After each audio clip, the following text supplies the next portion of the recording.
Alors, je commence par appliquer mon protecteur de chaleur de chez Tresemmé que j'aime beaucoup. Je l'ai acheté sur Amazon. De toute façon, je vous mettrai tous les produits, les liens des produits en barre d'infos. Alors, je l'applique sur cheveux propres et hydratés. J'ai hydraté mes cheveux préalablement avec le leave-in à base d'eau de coco de chez Camille Rose que j'aime beaucoup. Il est léger, il colle pas, il est pas gras, donc ça me va très bien. Ensuite, je viens travailler par section comme d'habitude. Et je démêle mes cheveux. Voilà, je démêle mes cheveux avec un peigne à dents larges d'abord et ensuite avec une brosse.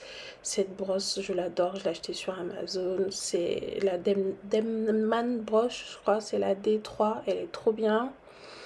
Et je viens programmer mon sèche-cheveux du coup sur la température la plus basse, la vitesse la plus basse, la puissance la plus basse. Et je commence à étirer mes cheveux comme vous le voyez en fait, voilà. Je ne me fais pas de brushing en fait, tout ce que je fais c'est j'applique la chaleur en fait sur les cheveux étirés, en veillant à bien les étirer et tout au fur et à mesure. Et je répète ça jusqu'à ce que mes cheveux deviennent bien secs quoi.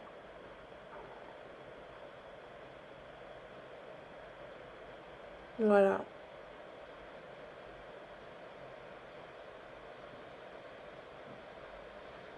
Et ensuite, je vais venir passer un coup de peigne pour vraiment homogénéiser tout ça. Homogénéiser tout ça. Et je répète le procédé sur l'ensemble de ma tête.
Et voilà, j'ai terminé. Et du coup, je vais venir passer un dernier coup de peigne pour lisser tout ça. Enfin, lisser entre guillemets. Et je ne vous dis pas à quel point j'étais soulagée, contente d'avoir terminé. Voilà, là je passe un peu un dernier coup de sèche-cheveux parce qu'il faisait méga chaud et que j'arrêtais pas de suer. Et j'avais l'impression que ça ruinait mes efforts vraiment. Donc voilà, je passe un dernier coup de peigne et du coup je vais enchaîner avec mes braids. Bon, là j'ai déjà bien avancé. J'ai terminé la moitié de ma tête. Et du coup, je vais vous montrer comment je fais mes braids toute seule. Comme d'habitude, je travaille par section. Vraiment, et là, par petites sections. Et je ne prends pas la tête vraiment pour les sections. J'essaie pas de faire ça très très propre et tout. Je fais de mon mieux. Pour moi, ça n'a pas vraiment d'importance et tout. De toute façon, vous verrez le résultat. Et là, je vais venir vraiment hydrater mes cheveux avec ma crème hydratante Curl Laid de chez Camille Rose que j'adore. Et ensuite, je vais venir appliquer mon mélange d'huile. Perso, c'est de l'huile. Franchement, c'est de l'huile d'argan, d'olive, tout ça. Tout ce que j'ai sous la main, ouais. Et là, j'utilise des mèches Expression numéro 1B, que j'utilise tout le temps d'ailleurs. Je les ai coupées une fois, en fait, pour que ça fasse cette longueur-là. Et ensuite, je les ai étirées. Bien entendu, je les ai étirées. Mais avant ça, la veille, je les ai laissés tremper pendant 2 heures dans du vinaigre de cidre dilué pour enlever un maximum d'impuretés et de produits chimiques et tout ça. Parce que sinon, ça m'irrite le cuir chevelu en fait, et ça me donne des irritations. Et là, je tresse. C'est tout ce que je fais vraiment.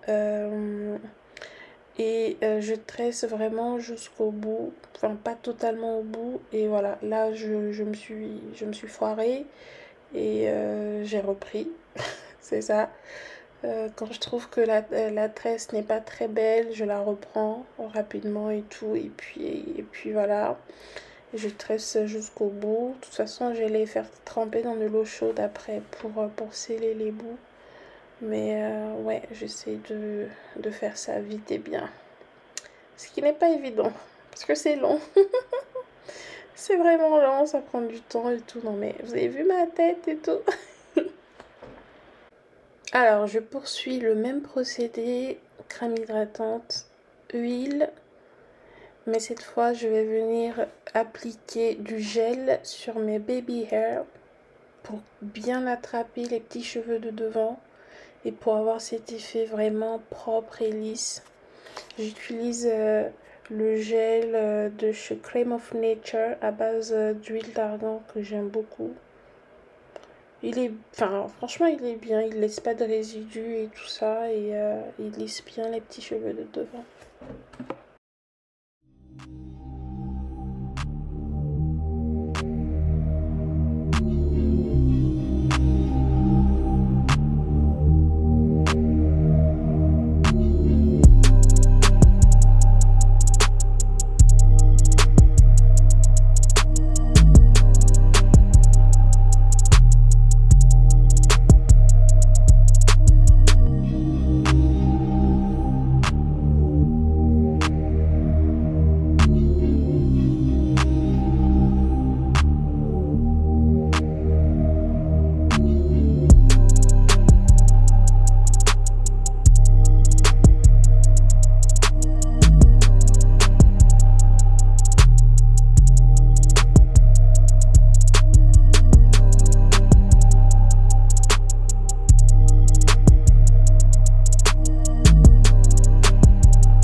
Salut, alors là on est 6 jours plus tard, j'ai pas pu vous filmer la fin de mes tresses parce que mon téléphone est tombé du trépied, il s'est cassé, là il est en réparation chez Bouygues et ils ont eu la gentillesse de me passer un téléphone de remplacement.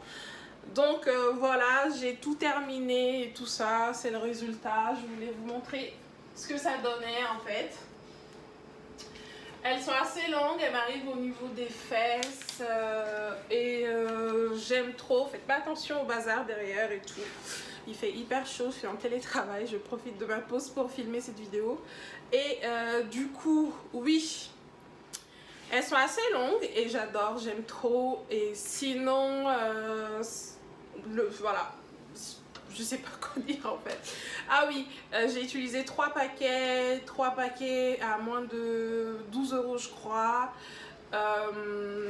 Ça m'a pris au total 5 heures, 5 heures et demie parce que je Netflixais à côté, je mangeais à côté, mais franchement si je m'étais mise à fond et tout, je pense que ça m'aurait pris 3-4 heures maximum. Sinon, je suis trop contente du résultat. J'ai fait en sorte de ne pas trop serrer et tout. C'est voilà. Franchement, si moi j'ai appris à me faire des tresses toute seule. J'ai appris à me faire des tresses quand je suis arrivée en France, il y a quelques années de cela maintenant. Et que je suis allée dans un salon afro en fait. Je me rappelle, la nana m'avait sorti 70 € pour faire des tresses mi-longues à l'époque. Je voulais pour les mi-longues.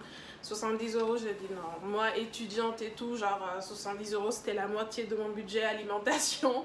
Donc au final, j'ai appris comme ça à me faire des tresses moi-même. Et franchement, il y a tellement de tutos sur YouTube de nos jours et tout. Et puis voilà, souvent le service dans les salons de coiffure afro, franchement c'est malheureux à dire, mais le service n'est pas ça quoi. Donc voilà. Parfois par flemmardise j'y vais, mais comme vous pouvez le voir, je m'en sors parfaitement toute seule. Voilà. Donc c'est tout pour cette vidéo. Merci, bye.